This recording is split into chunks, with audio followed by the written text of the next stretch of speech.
আচ্ছা, নমস্কার। মিক্সড মিডিয়ায় তোমাদের প্রত্যেককে স্বাগত। আজকে তোমরা যারা সিবিটি দেবে, অর্থাৎ তোমরা বেসিক, পোস্ট বেসিক যারা দেবে সিবিটি, তোমাদের 21 তারিখে তোমাদের এক্সাম আছে। পাশাপাশি তোমরা যারা জিএনএম স্টাফ নার্সে অ্যাপ্লাই করেছো, তোমাদের 31 ডিসেম্বর এবং তোমাদের 1 জানুয়ারি 2026 তোমাদের কিন্তু এক্সাম রয়েছে। তো আজকে তোমাদের দেখো আমি ডিটেলস, তোমাদের সিবিটিটা কিভাবে দেবে, কম্পিউটার স্ক্রিনে কীরকম করে থাকবে সেই ডিটেলসটা তোমাদের আমি বলছি। এর আগে তোমাদের মোবাইলের সাহায্যে দেখিয়েছিলাম। তো তোমরা অনেকেই বলেছিলে যে ল্যাপটপে বা কম্পিউটার স্ক্রিনে সেটা কীরকম আসবে, সেই বিষয়টাই তোমাদের আজকে আমি ডিটেলস দেখাবো, ঠিক আছে? এবং তোমাদের যত ধরনের কোয়ারিজ রয়েছে সেই কোয়ারিজগুলো তোমাদের এই ভিডিওটা দেখলে একদম টোটাল দূর হয়ে যাবে, ঠিক আছে? আচ্ছা, অবশ্যই ফার্স্ট টাইম থাকলে তোমরা এই ভিডিওটা একটু যেমন শেয়ার করবে এবং চ্যানেলটা সাবস্ক্রাইব করবে। অবশ্যই অবশ্যই যাতে প্রত্যেকটা ক্যান্ডিডেটের কাছে এই ডেমো যে তোমাদের এক্সামটা পৌঁছায়, তোমাদের এই বিষয়টা তোমাদের বলে রাখি। ওকে, দেখো, প্রথমে তোমাদের যখন কম্পিউটার তোমাদের হচ্ছে তোমার সিবিটি এক্সাম হলে ঢুকবে, তোমাদের সামনে এরকম একটা কম্পিউটার স্ক্রিন থাকবে। তো এই কম্পিউটার স্ক্রিনটা তোমাদের এখানে দেখো, এখানে ইউজার নেম এখানে দিয়ে বলেছে। ইউজার নেম তোমাদের হচ্ছে সেটা তোমরা পেয়ে যাবে। পাশাপাশি তোমাদের পাসওয়ার্ড তোমাদের কিন্তু প্রোভাইড করা হবে, ঠিক আছে?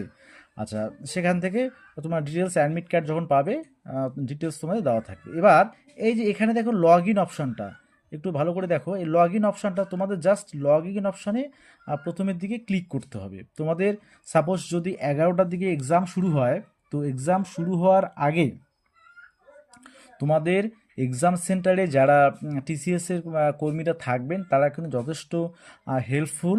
এবং তোমরা যে এক্সাম শুরুর ঠিক আগেই তোমাদের কিন্তু বলে দেবে যে তোমাদের ইউজার নেম পাসওয়ার্ডটা আগে পুট করে রাখতে, ঠিক আছে? যেহেতু আমি একটা ডেমো দেখাচ্ছি, সেটা এখানে অলরেডি পুট করাই আছে। তো এরপরে টাইম শুরু, অর্থাৎ এক্সাম টাইম শুরু হওয়ার আগে বলে দেবে যে একটু পরেই তোমরা সবাই লগ ইন অপশানে ক্লিক করবে। অর্থাৎ লগ ইন অপশানে ক্লিক করলে তোমাদের এক্সামটা শুরু হয়ে যাচ্ছে, ঠিক আছে? তো দেখো, আমি লগ ইন অপশানে প্রথমে ক্লিক করলাম। আচ্ছা, ক্লিক করলাম। ক্লিক করার সাথে সাথে এরকম একটা ইন্টারফেস চলে আসবে, ঠিক আছে?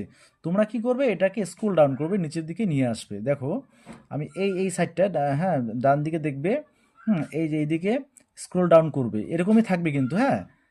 আমি একটা এইখানে এই যে অপশানটা দেখো, এইখানে ক্লিক করে দেবে, অর্থাৎ টিক করে দেবে এই অপশানটা, বোঝা যাচ্ছে? এখানে টিক করে তোমরা প্রসিড যে বাটনটা আছে সেটা ক্লিক করবে। আচ্ছা, ক্লিক করলেই তোমাদের ডিটেলস দেখো, তোমাদের ডিটেলস এখানে কিন্তু আমি একটা যেহেতু নিটের নিয়েছি, এখানে সাবজেক্ট, এখানে নাম তোমাদের শো করবে, কোন এক্সাম দিচ্ছ সেটা শো করবে। তারপর এখানে তোমাদের ডিটেলসে টাইম যেমন এখানে দেখাচ্ছে, টাইমও শো করাবে, ঠিক আছে? কম্পিউটার স্ক্রিনে হুবহু এরকমই থাকবে। আচ্ছা, এরপরে এই যে তোমাদের দেখো এখানে যে ল্যাঙ্গুয়েজ, হ্যাঁ, বাই ডিফল্টে ইংলিশেই সেট করা থাকে। তো সেটা নিয়ে ঘাবড়ানোর কোনো কারণ নেই। আর তোমাদের এই বিষয়গুলো এখানে দেয়া থাকবে, অর্থাৎ তোমাদের যতগুলো কোশ্চেন থাকছে, ঠিক আছে? সেই কোশ্চেনগুলো আমি এই সাইডটাকে বুঝিয়ে দেই। কম্পিউটার স্ক্রিনে তোমাদের এইভাবেই থাকবে। তো এখানে প্রথমে কি আছে এটা দেখো, নট ভিজিটেড, মানে তুমি কতটা কোশ্চেন ভিজিট করলে না। আমি 90টা কোশ্চেন এখানে নিয়েছি, হ্যাঁ, ঠিক আছে? আর নট, যে নট আনসার্ড, এটা এখানে সব ডিটেলস থাকবে। আনসার্ড কতগুলো আনসার করেছো, তার মার্ক ফর রিভিউ কতগুলো করেছো। তা বলছে এই অপশানটা বলছে answered and mark for review. হ্যাঁ, বলছে এখানে এই বিষয়টা দেখো, will be considered for evaluation, মানে আনসার তুমি যদি করে থাকো এবং মার্ক ফর রিভিউ সেটা করে থাকো, তাহলে সেটাও কিন্তু ইভালুয়েশন হয়। তোমরা অবশ্যই তবুও তোমাদের সিবিটি এক্সামের ক্ষেত্রে এই বিষয়টা দেখে নেবে যে আনসার দিলাম এবং মার্ক ফর রিভিউ করলে তোমাদের যে এই যে অপশনগুলো আছে, একটা সেভ আর নেক্সট, এইদিকে দেখো বাঁদিকে সেভ আর নেক্সট, তোমাদের কাজ হচ্ছে সেভ আর next, save and mark for review. আর একটা হচ্ছে mark for review and next. মানে তুমি যদি কনফার্ম আনসার জানো তাহলে সেভ আর নেক্সট করে পরের অপশানে চলে যাবে। তুমি যদি কনফার্ম জানো না কিন্তু মোটামুটি একটা ধারণা করতে পারছো যে এটা হতে পারে, তাহলে তুমি সেটা save and mark for review করে রাখতে পারো। ওকে, সেটাও কিন্তু তুমি যদি পরে সাবমিট মানে সেটা আনসারটা চেঞ্জ নাও করো, তাহলে সেটা কিন্তু ইভ্যালুয়েশনে যেহেতু সেভ করা আছে, ইভ্যালুয়েশনে ধরা হবে। আর mark for review and next মানে তুমি আনসার সেই কোশ্চেনটা দেবে না। ওকে, আর সাবমিট যে বটনটা আছে এটা কখনোই আগের দিকে ক্লিক করবে না, এখানে ক্লিক করলেই তোমার কিন্তু এক্সাম তখনই শেষ।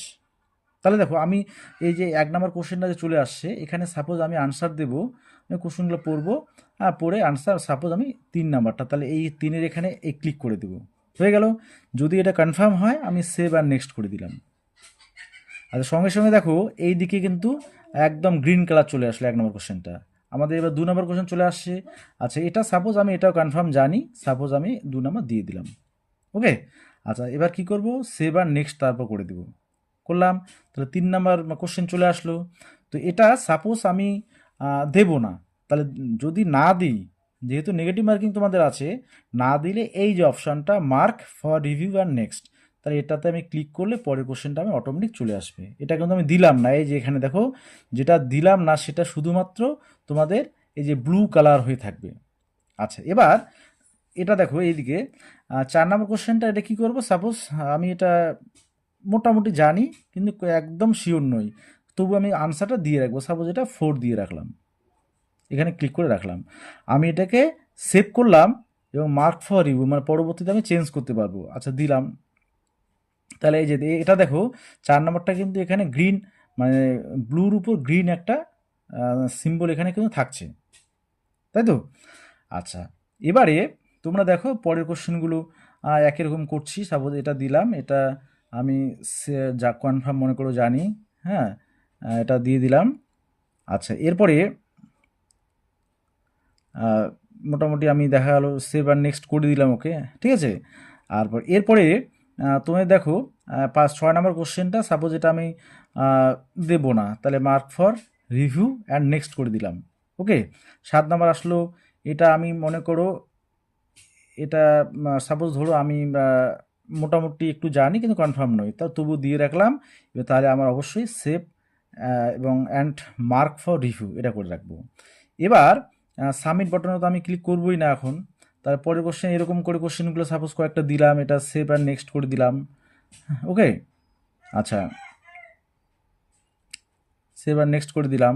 আচ্ছা, এরপরে তোমরা দেখো যে এই কোশ্চেনটা সাপোজ আমি দেব না, এটা এরকম করে রাখলাম। তো পরের কোশ্চেন চলে আসলো। এইবারে দেখো তোমাদের যে এই জায়গাটাতে এখানে দেখো নট ভিজিটেড দেখাবে, নট ভিজিটেড 81টা কোশ্চেনে ভিজিট করিনি এখনো। ওকে, আচ্ছা, নট আনসার্ড এখানে 0 বলা আছে, আনসার করেছি 4টা মানে কনফার্ম যেটা, হ্যাঁ। আর হচ্ছে মার্ক ফর রিভিউ করে রেখেছি আমি 3টা, মার্ক ফর রিভিউ মানে এগুলো আনসার দেইনি আমি 3টা কোশ্চেনের, মানে যতগুলো অ্যাটলিস্ট যখন ভিজিট করলাম, হ্যাঁ 10টা কোশ্চেন ভিজিট করেছি। তো এই যে এটা দেখো এইটা অপশন হচ্ছে আনসার কিন্তু মার্ক ফর রিভিউ, আনসার দিয়েছি কিন্তু রিভিউর জন্য আবার রেখে দিয়েছি। এবার তোমাদের অনেকের প্রশ্ন যে স্যার আনসার দিয়েছি মার্ক ফর রিভিউ যদি করি তাহলে সেটা কি কাউন্ট হবে? হ্যাঁ, এখানে কিন্তু লেখা আছে যে নিটের এটা যে answer will be considered for evaluation, ইভ্যালুয়েশনে যে আনসারটা কনসিডার করা হবে মানে এটা তোমাদের ধরা হবে। ওকে, আচ্ছা, এরপরে তাহলে আমি এবার দেখো তোমরা অনেকে বলেছিলে যে এই যে মার্ক ফর রিভিউ যেগুলা মানে আনসার দিয়েছো, সাপোজ 4 নম্বর কোশ্চেনটা আমি এটা এখন দেখতে চাই, হ্যাঁ, যে আমি এটা চেঞ্জ করবো কিনা, তাহলে এইখানে তোমাদের এইখানে ক্লিক করতে হবে, হ্যাঁ, এখানে ক্লিক করলাম, তাহলে 4 নম্বর কোশ্চেন চলে আসলো। এখানে তোমার 4 অপশান তুমি ক্লিক করছো, সাপোজ আমি চেঞ্জ করবো, তাহলে এই 2-এ চেঞ্জ করবো, এই যে 2-এ দিলাম, ঠিক আছে, 2-এ দিয়ে দিলাম। তাহলে এটা আমি সেভ করে নিই এখন, যেহেতু কনফার্ম হয়ে গেল আমার। আচ্ছা, এরপরে কি করব, আমি সাপোজ দেখো এইখানে এই যে এই অপশানটা আমি দেই নাই কিন্তু 9 নম্বর কোশ্চেনটা আমি মানে এটা স্কিপ করে গেছি। তাহলে আমি যদি এখন মনে হয় যে না আমি একবার দেখি কোশ্চেনটা ভালো করে, তাহলে এই কোশ্চেনটা এখানে ক্লিক করলে কোশ্চেনটা দেখবে। আচ্ছা, যদি মনে হয় তুমি দেবে তাহলে দিতে পারো, যদি মনে হয় যে না এটা দেবো না কনফিউশনে আছে, তাহলে মার্ক ফর ওই রিভিউ করে রাখবে, কিছু করার দরকার নেই। আচ্ছা, এরপরে সাপোজ অনেকে বলছিল যে যদি সেভ যদি করে রাখি তাহলে সেভ আর নেক্সট তাহলে সেটাকে চেঞ্জ করতে পারবো। এবার তোমরা ভালো করে সে বিষয়টা দেখে নাও। আচ্ছা, সাপোজ 1 নম্বরটা আমি তো কনফার্ম দিয়েছিলাম, তাই তো? আচ্ছা, আমি এটা ক্লিক করলাম, তাহলে 1 নম্বর কোশ্চেন আবার চলে আসলো। দেখো এখানে কিন্তু আনসারটা চেঞ্জ করা যাচ্ছে, এই দেখো আমি 2-এ নিয়ে আসলাম, ঠিক আছে। তারপরে টুয়ে নিয়ে এসে এখানে কিন্তু সেভ আর নেক্সট করতে হবে। তাহলে এবার তুমি কেমন করে বুঝবে যে আমি কোনটা আনসার একের দুইটা আমার দিলাম কি না? তাহলে দেখো 1 নম্বর কোশ্চেনটা আবার ভিজিট করবে, দেখো এই যে টুয়ে চলে আসছে, টু হচ্ছে না? তাহলে সেভ অ্যান্ড নেক্সট করলেও তোমরা সেই অপশানটা কিন্তু চেঞ্জ করতে পারবে, সেটা এখান থেকে সরাসরি গিয়ে। এবার সাপোজ তো এগুলো এই কোশ্চেনগুলো যতগুলো আছে আমি সব মোটামুটি ভিজিট করা হয়ে গেছে, যেগুলো বাকি আছে আমি সেগুলো সরাসরি দেখব। তাহলে আমি এইখানে নাম্বার ক্লিক করব, কত নম্বর কোশ্চেনটা দেওয়া হয়নি সে তো বুঝতে পারবে। তাহলে সাপোজ আমি 33 নম্বর কোশ্চেনটা ভিজিট করব, তাহলে এই 33-এ ক্লিক করবে, কোশ্চেনটা চলে আসবে। তুমি যদি আনসার দিতে চাও দিয়ে দিবে, কনফার্ম রেজাল্টে থ্রিতে মনে করো আমি থ্রিতে দিলাম কনফার্ম এটা, তারপর সেভ আর নেক্সট করলাম। ঠিক আছে? এবার সবগুলো দেওয়ার কমপ্লিট হওয়ার পরে, সব কোশ্চেন যখন কমপ্লিট হবে, তোমার সাবমিট অপশানটা কিন্তু এখানে কম্পিউটারে এভাবে শো করবে। আমি মোবাইলে এর আগে দেখিয়েছিলাম, সেই জন্য আর আমি যে অনলাইন মক টেস্টটা নিচ্ছি সেটাতে তোমরা জানো যে লাস্ট কোশ্চেন ভিজিট করার পরে সাবমিট অপশানটা আসে। তো এখানে কিন্তু তোমাদের কম্পিউটার স্ক্রিনে যে সিবিটি স্টাইলটা এরকমই হয়। ঠিক আছে? এই কম্পিউটার স্ক্রিনে এভাবেই আসে।